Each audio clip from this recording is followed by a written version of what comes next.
So a birth injury is any injury that happens to a child during labor, delivery, or the neonatal period, in other words, shortly after delivery.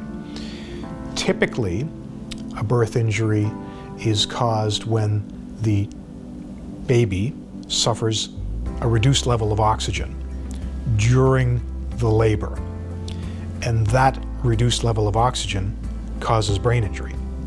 But we can also see injuries that happen in the neonatal period if, for example, jaundice goes undiagnosed, and that jaundice can end up causing a brain injury as well. So a birth injury is a preventable injury that happens due to negligence of the doctor or nurses. In other words, it's a preventable injury that shouldn't have happened.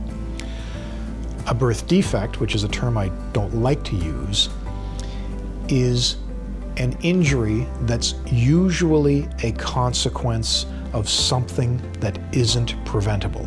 In most cases, it's due to genetics. The important thing to remember about birth injury cases is because they are so complex, there's only a small handful of lawyers across the country that have the experience and the knowledge necessary to properly prosecute a claim like this. So when someone comes to me with a birth injury claim, I handle the case from start to finish. There are no junior lawyers working on the file, and I don't hand it off to anyone else. Birth injury cases are probably the most challenging and difficult type of personal injury claim. The defendants are usually represented by huge insurance defense firms that have almost unlimited resources.